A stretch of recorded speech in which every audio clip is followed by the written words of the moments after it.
안녕하세요. 반갑습니다. 자, 백선 51번 문제부터 보도록 하겠습니다. 농지법 개정된 내용입니다. 작년에 개정된 내용인데요. 시험에 반드시 나온다고 볼 수는 없지만 일단 개정된 내용이니까 보도록 하겠습니다. 기억에 이제 농업진흥지역 내에서는 주말 체험용 목적으로 농지를 취득할 수 없습니다. 농업진흥지역 안에서는 맞습니다. 그리고 농지 불법, 이게 전부 LH 직원 3기 신도시 투기 사건 때문에 법이 바뀐 내용입니다. 농지 불법 매매, 불법 임대차, 중개, 강고 행위를 금지하고 위반 시 3년 이하의 징역 또는 3천만 원 이하의 벌금에 처한다. 디귿에 맞습니다. 니은도 거짓 부정한 방법으로 농지 취득자의 증명을 발급받아 농지를 소유한 것으로 시장군수구청장이 인정한 경우에는 6개월 이내에 처분 명령을 할 수 있다. 즉 원래는 처분 의무기간 1년 줘야 되죠, 원칙은. 근데 처음부터 거짓 부정한 방법으로 농지 취득자의 증명을 받았으면 아예 처분 의무기간 1년 줄 필요 없이 곧바로 6개월 안에 처분하도록 명할 수 있습니다. 그 다음에 농지 소유 제한이나 농지 소유 상한을 위반하여 소유할 목적으로 거짓이나 부정한 방법으로 농지 취득자의 증명을 발급받은 자는 5년 이하의 징역이나 옛날에는 5천만 원 이하의 벌금이었는데 지금은 토지 개별 공시지가에 따른 토지 가액에 해당하는 금액 이하의 벌금에 처한다. 아무래도 토지 가격이 5천만 원보다 더 비쌀 가능성이 많죠. 이제 토지 가격을 전부 벌금으로 내게 되면은 의미가 없죠. 투기하기가 어렵게 만들려고 이렇게 한 내용입니다. 지금 우리나라는 원칙적으로 농지 소유 상한이 옛날에 있었는데 폐지됐습니다. 사실상 옛날에는 5만 제곱미터 초과해서 소유할 수 없었습니다. 진흥지역 외의 농지는. 그러나 지금은 사실 소유 상한은 없어졌고 다만 예외적으로 소유 상한이 주말 체험용 농은 1000제곱미터 미만, 그 다음에 비농업인이 상속받는 경우는 10,000제곱미터 이하, 그 다음에 8년 이상 제촌 작용하다가 이농하는 경우에도 10,000제곱미터 이하 소유할 수 있죠. 예외적으로. 원칙적으로 소유상한은 폐지됐습니다. 자, 그 다음에 불법으로 소유 농지를 위탁 경영한 자는 2천만 원 이하의 벌금에 처합니다. 위탁 경영하려면은 3개월 이상 국외여행 중이거나 3개월 이상 병원에 입원한 경우 이런 예외적으로만 가능한데 불법으로 하면 2천만 원 이하의 벌금이고요. 맞습니다. 비업, 이게 중요하죠. 비업은 우리 요약집 204페이지 요약집 가지고 계시면 204페이지에 있습니다. 204페이지 7번 이행강제금 동그라미 1번에 있는데요. 이게 개정된 내용입니다. 옛날에는 6개월 이내 처분 안 하면 100분의 20이었는데 지금은 100분의 25로 개정됐습니다. 100분의 25고 그리고 이것도 감정가격, 개별 공시지가, 표준지 공시지가 중에서 더 높은 가격의 25%죠. 1년에 한 번. 204페이지 요약집 204페이지 7번에 동그라미 1번에 있습니다. 7번에 동그라미 1번. 이거는 좀 중요합니다. 그래서 틀렸습니다. 100분의 20이라고 해서 이게 틀렸습니다. 비업 틀렸습니다. 따라서 1번이 정답이 되겠습니다. 이행강제금 부과하는 게 우리 시험에 자주 나오는 게 건축법의 이행강제금 잘 나옵니다. 장사 등에 관한 법률은 아직까지 출제되지 않았는데 우리 시험에 나올 수 있는 게 장사 등에 관한 법률과 건축법은 1년에 2회 범위 내에서 부과할 수 있습니다. 그러나 여기 있는 농지법하고 부동산 거래 신고 등에 관한 법률에서는 1년에 한 번씩 부과합니다. 1년에 한 번씩. 그리고 부동산 실명법 위반의 경우에는 과징금 부과받은 날로부터 1년 안에 실명 등기를 안 하면 1차 이행강제금 10%, 또 1년 지나면 실명 등기 안 하면 2차 이행강제금 20% 부과하고 끝이죠. 그래서 우리 시험에 나올 수 있는 이행강제금 제도가 5개가 있고요. 이행강제금은 벌금하고 달리 우리 벌금은 일사부재리의 원칙에 의해서 한 사건 가지고 한 번 벌금 받으면 또 벌금 내는 건 없죠. 근데 이행강제금은 이행할 때까지 계속 반복 부과 징수한다는 게 특징입니다. 농지 처분할 때까지 계속 부과하니까 4년만 처분 안 해버리면 전부 농지 가격을 이행강제금으로 내야 되겠죠. 자, 그래서 51번에는 답이 1번이 되겠습니다.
죄송합니다. 이게 PPT가 안 넘어가서 그냥 계속 하도록 하겠습니다.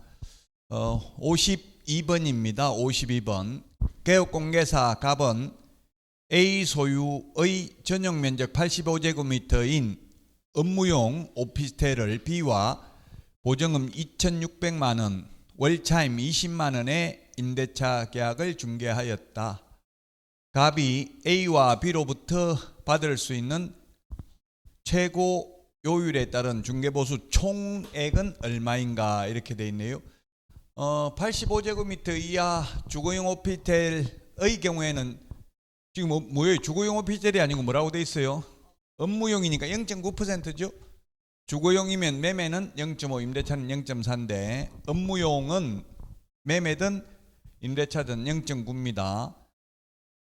2,600만 원 더하기 월차임 20만 원 곱하기 100을 하죠. 그러면 5천만 원 미만이니까 곱하기 70을 해야 되죠. 곱하기 70 하면 27은 14, 1,400만 원 더하기 2,600이니까 4천만 원이죠. 4천만 원 곱하기 0.9니까 36만 원. 36만 원인데 총액이라고 했잖아요. 한 사람당 36만 원 받으니까 양쪽 다 받으니까 총액은 이렇게 했으니까 답은 72만 원이 답이 되겠습니다. 업무용 오피스텔입니다. 지금 주거용이 아니고, 주거용이면 매매는 0.5, 임대차는 0.4죠. 업무용이니까 0.9고 양쪽 다 받는 거 총 A와 B로부터 받는 최고라고 했잖아요. 한 명한테 받는 거 했으면 36만 원이 답이 될 것이고요. 자, 그래서 5번이 정답이 되겠습니다. 5번이 정답이고요. 자, 다음은 53번입니다. 53번. 부동산 거래 정보망에 대해서 옳은 것입니다. 정보망은 개업 공인중개사 상호간의 정보를 교환하는 체계입니다. 과학기술정보통신부 장관이 아니라 국토부 장관이 지정할 수 있습니다. 그 다음에 지정 취소는 암기 프린터 8번에 있습니다만은 취소할 수 있죠. 하여야 하는 게 아니고, 업무정지, 자격정지, 그리고 지정 취소는 하여야 한다가 아니라 할 수 있다. 자, 그 다음에 3번입니다. 5 빼기 2는 3이라고 했어요. 5 빼기 2는 3. 암기 프린터 7번에 있죠. 암기 프린터 7번 한번 볼까요? 암기 프린터 7번에 동그라미 1번에 보면 5 빼기 2는 3. 20명이 아니고 30명입니다. 자, 그 다음에 4번. 운영규정 변경 승인을 어찌하냐고 정보망을 설치 운영할 때에는 그 지정을 취소할 수 있다. 이게 맞습니다. 4번이 정답이네요. 지정 취소할 수 있는 사유는 암기 프린터 8번에 동그라미 2번에 있습니다.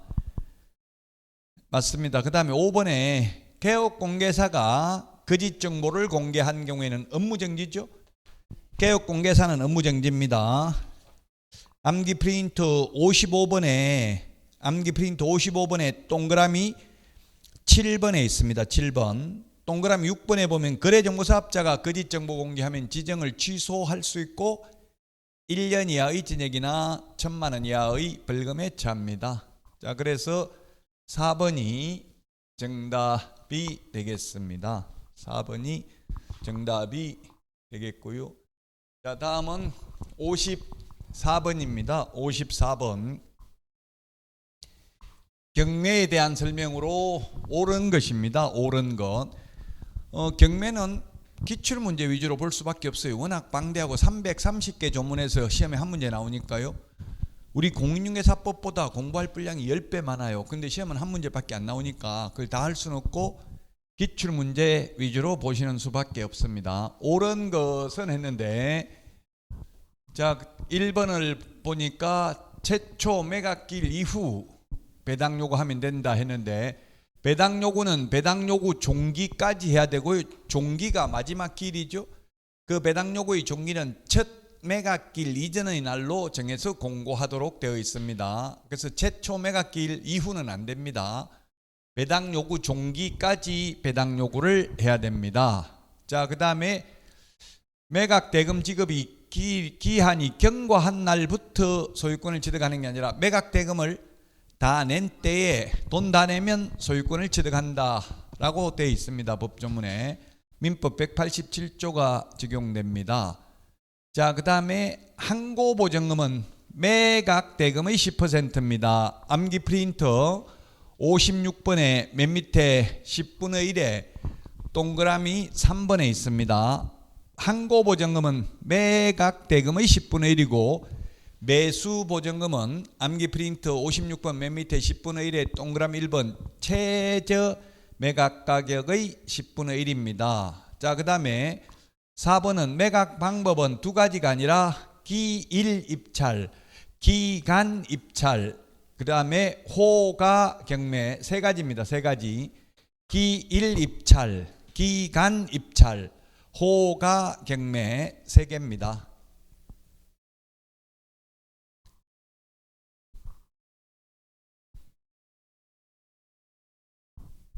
그래서 틀렸고요. 5번 경매 개시 결정 이전에 전입한 임차인이라면 매수인에게 대항하지 못할 경우라도 인도명령의 대상이 되지 않는다. 원칙적으로 모든 매수인에게 대항할 수 없는 모든 점유자는 인도명령의 대상이 됩니다. 매수인에게 대항할 수 없는 경우에는 인도명령의 대상이 됩니다.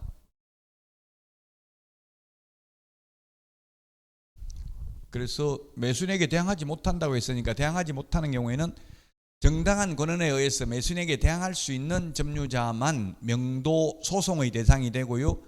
정당한 권한에 의해서 매수인에게 대항하지 못하는 경우는 전부 인도명령의 대상이 됩니다. 인도명령은 매각 대금을 납부하고 6개월 이내에만 가능하고 6개월이 경과하면 인도명령을 못하고 명도 소송을 해야 됩니다. 소송하려면 소송비도 들고 시간도 많이 걸리는데 인도명령은 판사에게 인도명령 신청하면 판사가 인도명령서를 교부해주면 곧바로 강제 집행이 가능합니다. 자, 다음은 55번입니다. 55번 틀린 것입니다. 틀린 것 1번 부동산 거래 신고 대상 계약 체결 후 신고를 거짓으로 한 자에게는 취득 가격의 요거 여러분들도 이거 100분 오라고 돼 있어요. 문제 100분의 10이죠. 10 이게 잘못됐는데 제게 오타네. 100분의 10이죠. 바뀌었죠. 이게 100분의 10 이하에 해당하는 금액 과태료를 부과합니다.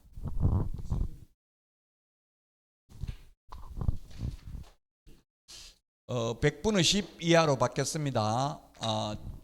거짓 신고하면 거짓 신고가 거래해놓고 거짓 신고하면 100분의 10이고요. 거래하지도 않았는데 거짓 신고하면 3천만 원 이하의 과태료죠. 근데 거래하지도 않았는데 거짓 신고하면 3천만 원 이하의 과태료인데 단 재산상 이득을 취득할 목적이었다면 3년 이하의 징역이나 3천만 원 이하의 벌금입니다.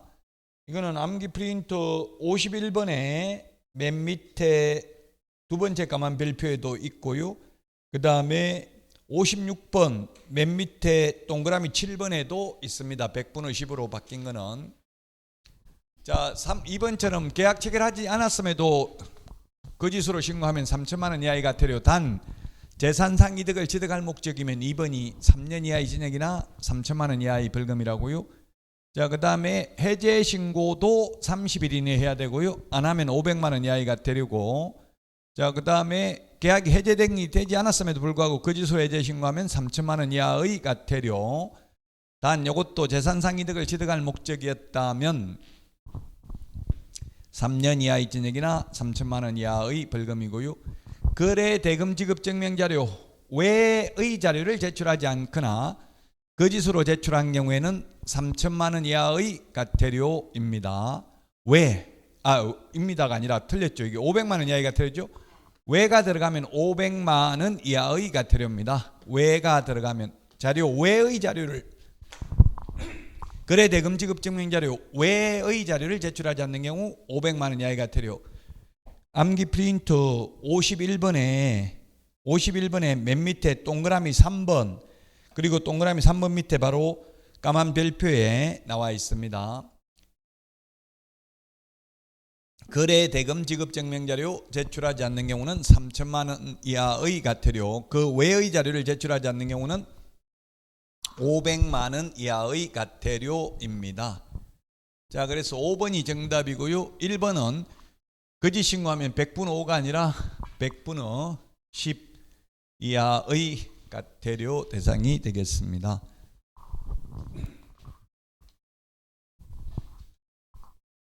자, 그 다음에 56번입니다. 틀린 것입니다. 틀린 것. 요거는 기출문제에 나오지 않았습니다. 아직 요 문제는 매각 허가 결정이 확정되어 매수인이 된 경우에는 감정가 1%, 그 다음에 최저 매각 가격의 1.5% 범위 안에서 당사자 합의에 의해서 결정을 합니다. 1번이 그래서 틀렸습니다. 매수인이 되지 못한 경우도 50만 원 받을 수 있고요. 실비 최대 30만 원 받을 수 있고요. 실비는 원거리 교통비, 원거리 출장비는 받을 수 있습니다. 그러나 등기사항 증명서 비용이나 근거리 교통 비용은 실비로 받을 수 없습니다.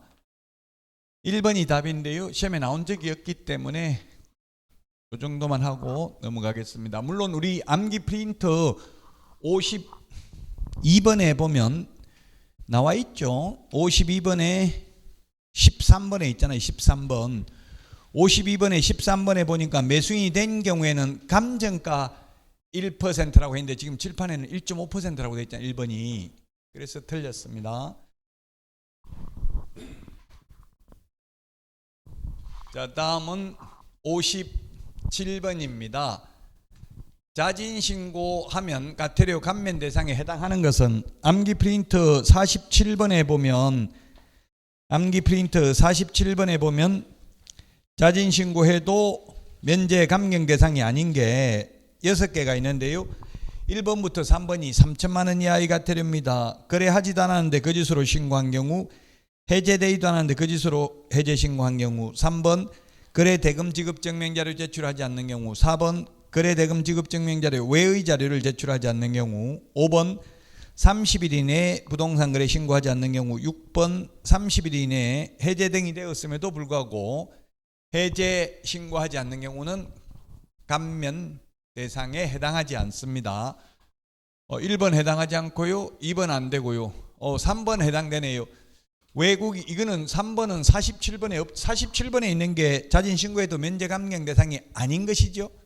그 3번은 외국인은 특례는 자진신고하면 면제 감경 대상입니다. 요거는 3번은 100만 원 이하의 과태료인데 자진신고하면 면제 감경 대상이 됩니다. 4번은 거래대금 지급 증명자료, 그 다음에 5번은 해제 등이 확정된 날로부터 30일 이내 해제 신고하지 않는 경우 500만 원 이하의 과태료. 3번이 답입니다. 암기 프린터 47번에 보면 자진신고해도 면제 감경 대상이 아닌 것 6개가 있습니다.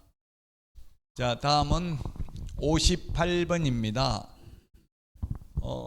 옳은 것은 했는데 이거는 시험에 1번 기출문제 지문입니다. 계약서는 법정 서식이 없기 때문에 등록관청이 아니라 국토교통부 장관이 표준 서식을 정해서 사용을 권장할 수 있습니다. 자, 외국인을 고용한 경우에는 결격 사유에 해당되지 아니함을 입증하는 그 국가에 주재하는 대한민국 영사관이 확인하는 공정서류나 증명서류 또는 아포스티유 확인서를 제출해야 됩니다. 등록 신청할 때도 마찬가지고요. 그 암기 프린터 2번에 보면 2번에 동그라미 4번에 보니까 공정서류 외국인의 경우 아포스티유 확인서 가능 이렇게 적어놨습니다. 결격 사유에 해당하지 아니함을 입증하는 서류를 제출해야 되고 소속 공인회사인 경우에는 자격증 사본은 제출할 필요 없죠. 외국인이라도. 자, 그 다음에 의뢰인의 요청이 있으면 개업공개사가 금인을 신청하여야 한다. X입니다. 금인 신청은 계약 당사자 중 1인이나 또는 계약서를 작성한 변호사, 법무사, 개업공인중개사가 금인을 신청할 수 있다. 해줄 의무는 없다. 개업공개사한테 해달라고 요청하면 어차피 법무사가 등기할 때 필요하니까 법무사한테 말씀하시면 됩니다. 이렇게 하면 되겠죠. 자, 그 다음에 이것도 4번도 기출문제 지문입니다. 금인계약서 우리 암기 프린터 10번에 있는 당모가지, 개대가리, 중의조한다. 요거 필요적 기재사항 공인중개사법에 있는 게 아닙니다. 어디에 있어요? 그러면 부동산 등기 특별조치법 제3조에 있습니다. 규정되어 있지 않습니다. 기출문제입니다. 이거. 자, 그 다음에 5번이 정답이네요. 실무교육, 교육장 강의실 면적은 50제곱미터 이상이어야 합니다. 그러나 우리 중개사무소는 최소 면적 규정 없죠? 예, 중개사무소는 면적 규정이 없는데 실무교육 강의실은 50제곱미터 이상이어야 합니다. 그래서 5번이 정답이 되겠습니다.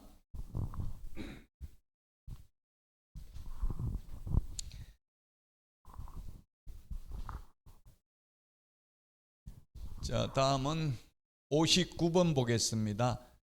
전자문서로 제출할 수 있는 것은, 전자문서로 안 되는 게 암기 프린터 50번에 있죠. 50번에 맨 밑에 보면 전자문서 불가능이 있는데요. 전자문서로 제출할 수 있는 것 했는데 일방이 신고를 거부한 경우는 전자문서 안 됩니다. 국가 등의 경우 속이지 않기 때문에 전자문서 가능합니다.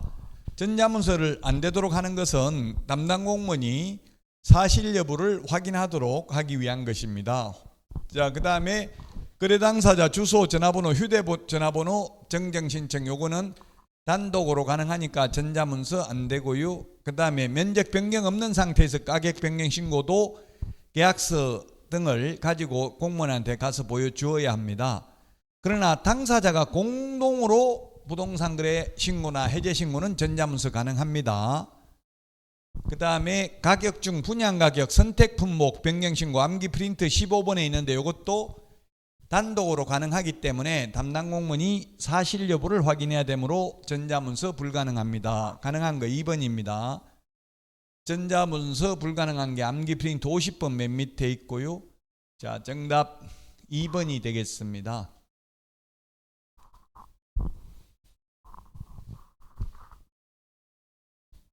다음은 60번입니다. 60번.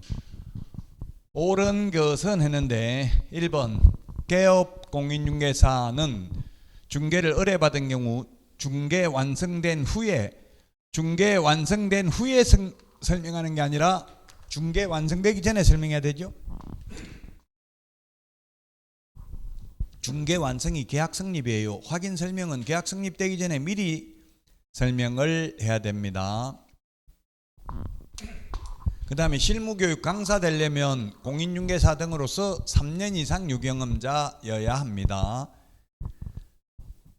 자, 그 다음에 3번 개설 등록이 취소된 경우로서 법인이 해산하는 경우에는 대표자 또는 임원이 어떤 자가 7일 이내에 반납해야 된다. 대표자이 어떤 자가 반납해야 됩니다. 암기 프린터 51번에 46번에 있습니다. 46번. 51번에 46번에 있습니다. 대표자 이 어떤 자가 반납해야 됩니다.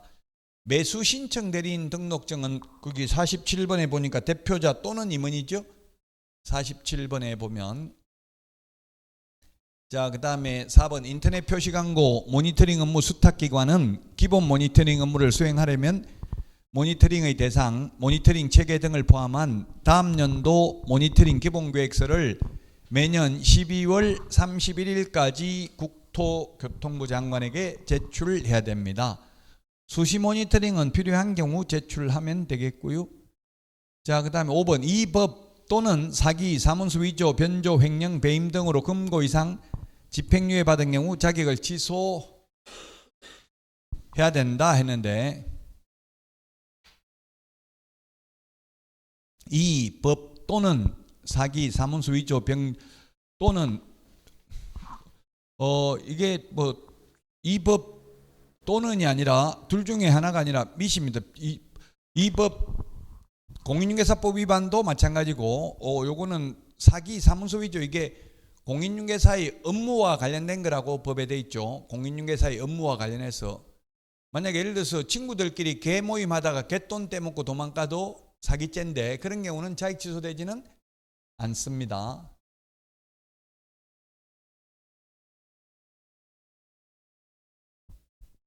뭐라고 돼 있어요? 5번 해설 혹시 제가 문제가 없어서 제외 그러네.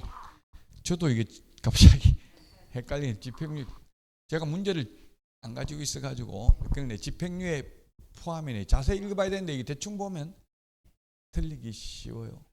어쨌든 틀렸네. 제외라고 해서 집행유예 포함이네. 집행유예 포함이고 그 더 정확한 거는 사기, 사문서 위조라도 공인중개사의 업무와 관련해서 사기쳐야 돼요. 뭐 다른 사람한테 그냥 우리 손님한테 사기친 게 아니고 다른 사람한테 사기친 거는 자격 취소는 안 된다고요.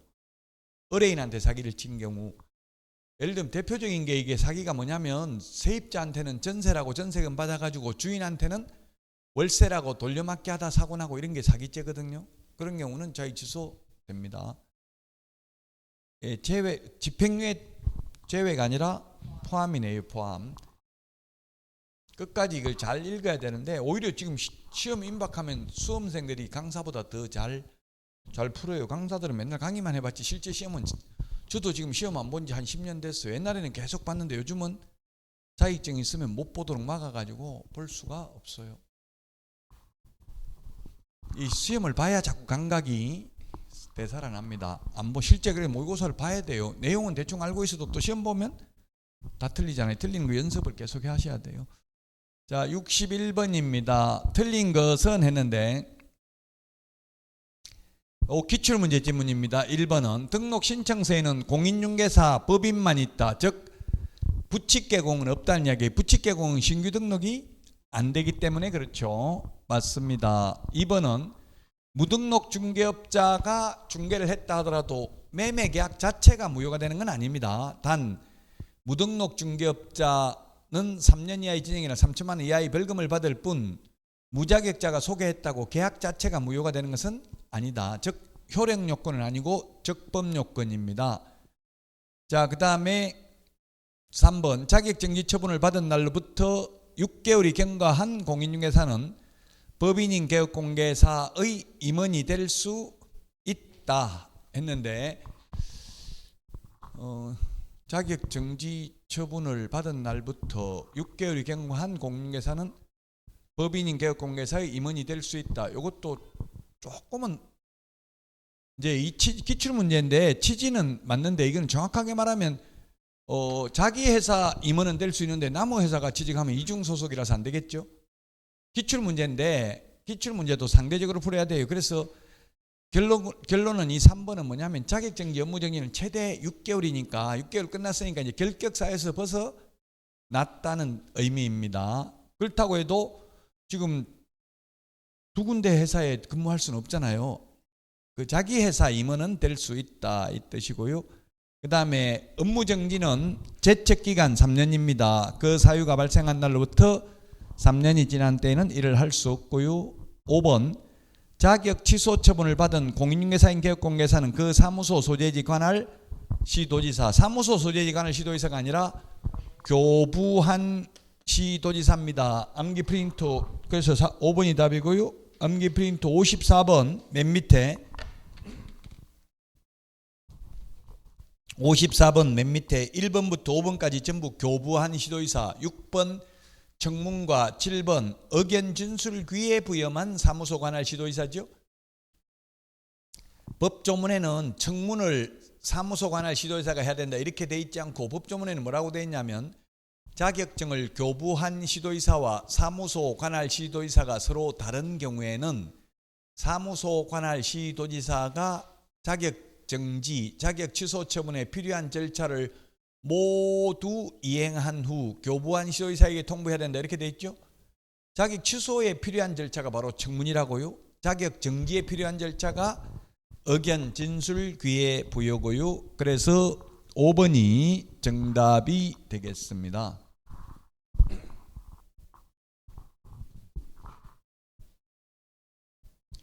자, 다음은 62번입니다. 옳은 것입니다. 옳은 것. 62번 옳은 것인데 개업공개사는 거래계약이 체결된 때 설명하는 게 아니라 중개 완성 전에 미리 설명해야 되죠. 중개 완성하고 계약 체결하고 거의 같은 말이에요. 중개 완성되기 전에 미리 설명을 해야 됩니다. 취득 의뢰인에게만 설명하면 되죠. 이전 의뢰인에게 양도할 의뢰인에게는 설명 안 해도 됩니다. 자, 그 다음에 상태에 관한 자료 요구는 매수 의뢰인, 임차 의뢰인에게 하는 게 아니라 매도, 임대 의뢰인에게 자료 요구할 수 있죠. 상태에 관한 자료 요구를. 그래서 틀렸고 3번 개업공개사는 이게 3번이 답인데 2번하고 3번 둘 중에 하나를 답을 해야 되겠죠. 지금 이거 매도 의뢰인, 임대 의뢰인, 여기는 매수 의뢰인, 임차 의뢰인 요것만 차이 나잖아요. 나머지 다 똑같고. 그러면 이 둘 중에 하나를 답을 해야 돼요. 옳은 걸 하라고 했는데 지금 2번하고 3번이 완전히 둘 중에 하나가 단어가 다르잖아요. 임대인, 임차인. 그래서 상태에 관한 자료 요구는 도배가 깨끗한지 그 세입자가 다 알 수 없잖아요. 뭐 예를 들면 무슨 실제 유치권이 있는지 없는지 이런 거 예를 들어서 세입자는 모르죠. 그래서 매도 임대 의뢰인한테 주인한테 물어봐야 됩니다. 상태에 관한 자료 요구는 3번이 맞고요. 2번이 틀렸고 4번입니다. 쌍방에게 설명하는 게 아니라 취득 의뢰인에게만 설명하면 됩니다. 자, 그 다음에 확인 설명서는 5년 보존이 아니라 3년 보존입니다. 사본을 보존하든 원본을 보존하든 전자문서를 보존하든 그거는 상관없습니다. 확인 설명서 전속 중개계약서는 3년 보존이고 거래 계약서는 5년 보존입니다. 자, 허가구역을 국토부 장관이나 시도의사가 지정했을 때 지체 없이 공고하여야 할 사항이 아닌 것입니다. 허가구역의 지정기간, 허가구역 내 토지의 소재지, 지번, 지목, 허가구역 내 토지의 면적 및 용도, 국토의 계획 및 이용에 관한 법률에 따른 용도 지역을 말하고요. 허가구역에 대한 축척 5만 분의 1 또는 2만 5천 분의 1의 지적도 임야도가 아니라 뭐라고 되어 있어요? 지형도. 지적도 임야도는 평면도고요. 지형도는 등고선이 표시돼 가지고 높낮이가 나타나는 거죠. 그게 지형도입니다. 허가 면제 대상 토지 면적 이런 걸 공고해야 됩니다. 답은 4번입니다. 4번. 요 4번이 시험에 기출문제 이렇게 물론 나온 건 아니었고요. 축척인데 이게 오타가 나와가지고 축적이라고 나와가지고 척을 적이라고 해가지고 모두 정답으로 인정했었습니다. 재작년에 문재인 대통령, 재작년도 넘었나 보다. 문재인 대통령 할 때 거기에다가 민원 넣으면서 이게 공정한 사회냐 이렇게 하니까 모두 정답을 처리해 주더라고. 모든 정권이 다 공정한 사회를 만들겠다는 게 슬로건이잖아요. 여당이든 야당이든 정권 잡으면. 그럼 결국 우리나라는 공정한 사회가 아니란 이야기죠. 영원히 거의 불가능하죠. 그 과정만 공정하면 돼요. 모든 사람이 평등할 수는 없는 거죠. 그러면 뭐 공산주의니까. 자, 그래서 답은 4번이 정답이 되겠습니다.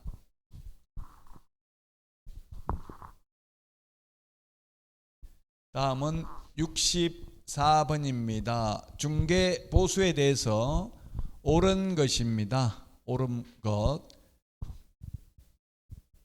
주택에 대해서는 주택이 아니고 주택외입니다. 1번은. 주택은 국토교통부령이 정하는 범위 내에서 시도 조례가 정하는 보수를 받을 수 있죠. 주택외의 경우 매매든 임대차든 모두 0.9니까 옆에 중개업소와 경쟁하려고 나는 0.8 받겠다, 나는 0.7 받겠다 이렇게 적어 넣을 수 있다고 빈칸에다가. 자, 그 다음에 중개보수 초과 약정은 강행복귀 위반으로 전부 무효가 아니라 초과 부분만 무효죠. 법정보수 100만 원인데 1000만 원 받기로 했으면 초과 부분 900만 원만 무효입니다. 3번 공인중개사 자격 없는 자가 거래 행위를 중개하였으나 업으로 한 것이 아닌 경우 그에 따른 보수 지급 약정은 무효이다 했는데 유효입니다. 업으로 한 게 아니라고 했잖아요.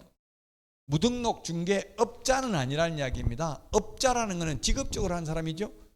그 업자가 아니라 여러분들도 자격증이 없다 하더라도 주변 사람들 한두 건 중개하고 뭐 한 200~300만 원 한두 번 받는 거는 상관없다는 이야기죠.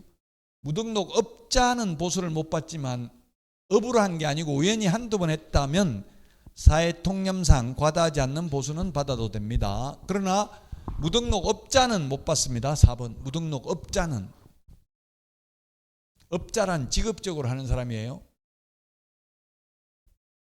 5번 토지와 건물의 임차권 및 권리금, 시설비 교환 계약을 중개하고 그 사례 명목으로 포괄적으로 지급받은 금은 중 어느 금액까지가 이 법규율 대상인 중개보수에 해당하는지를 특정할 수 없는 경우에는 한도를 초과하여 중개보수를 지급하였다고 단정할 수는 없다.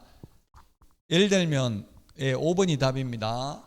상가 보증금이 1억, 권리금 1억을 중개하고 권리금, 알선 수수료 및 중개 보수 해가지고 합계 2천만 원 받았다 하더라도 법정 보수 90만 원 초과 상당액은 권리금, 알선 대가로 봄이 상당하다라는 게 판례의 입장입니다.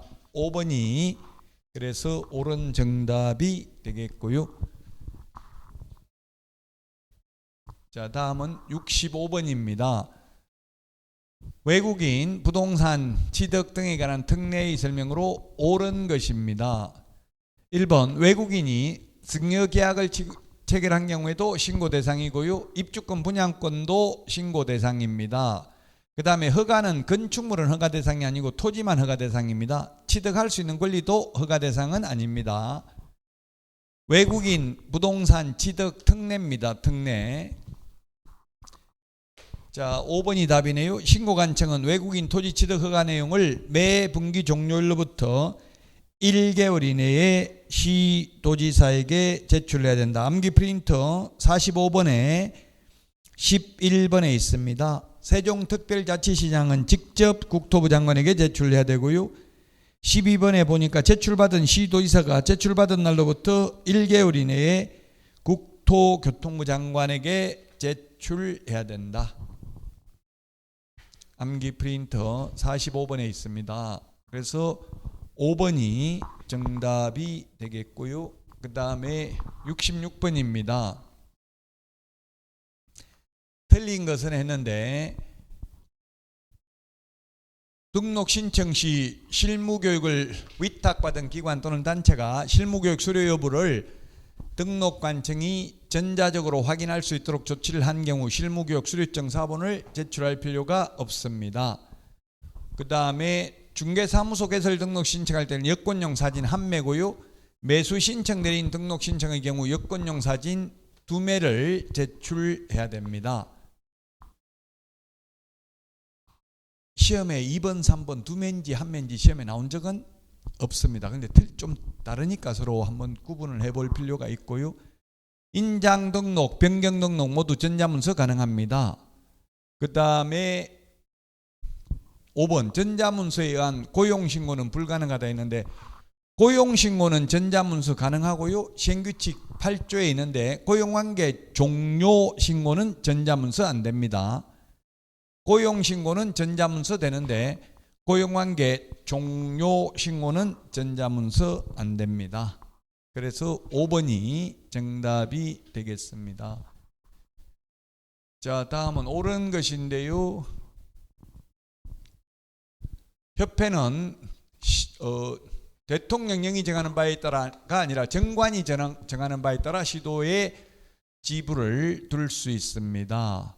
그 다음에 정모망 사업은 협회만 지정받을 수 있는 게 아니라 지정 요건을 갖추면 502는 3, 전국적으로 500명 이상, 2개 이상의 시도에서 30명 이상 개업공개사가 이용가입 신청을 했다면 요건만 갖추면 누구나 지정받을 수 있습니다. 디귿, 협회는 공제사업을 할 수 있습니다. 무조건 해야 되는 건 아닙니다. 협회는 비영리 재단법인이 아니라 사단법인입니다. 미엄, 개업공개사는 회원 자질 향상, 중개업에 관한 제도 개선 업무를 수행하기 위하여 협회를 설립하여야 한다 했는데 협회는 설립할 수 있다. 소위 임의단체고요. 지금 협회에서 법정단체를 주장하고 있습니다. 무조건 설립해야 되고 무조건 가입하도록 주장하고 있는데 지금 현재는 협회 설립해도 되고 안 해도 되고 협회 가입해도 되고 안 해도 됩니다. 그래서 지금 협회가 2개 있다가 올해 한국공인중개사협회 하나로 통폐합됐습니다. 자, 그 다음에 비업, 개업공개사는 중개사무소 개설 등록이 되면 의무적으로 회원이 된다. 이게 법정단체죠. 그런데 그렇지 않습니다. 회원 가입해도 되고 안 해도 됩니다. 단 개업공인중개사만 회원 가입할 수 있고 그냥 시험만 합격한 공인중개사는 가입 못하죠. 소속공인중개사도 가입 못합니다. 1번이 정답이 되겠습니다. 전부 다 틀린 내용입니다.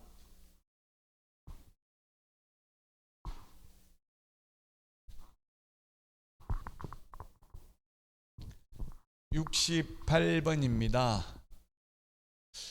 허가받은 목적대로 사용하지 않고 방치한 경우에는 100분의 10이죠. 3번. 방치하면 100분의 10, 임대하면 100분의 7, 그 다음에 이용 목적을 변경하면 100분의 5, 기타 100분의 7입니다. 이행강제금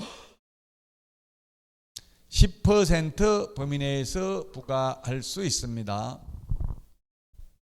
단 허가받은 목적대로 사용해야 되는 의무기간 동안만 부과를 합니다. 자, 여기까지 하고 69번부터는 쉬었다가 하도록 하겠습니다.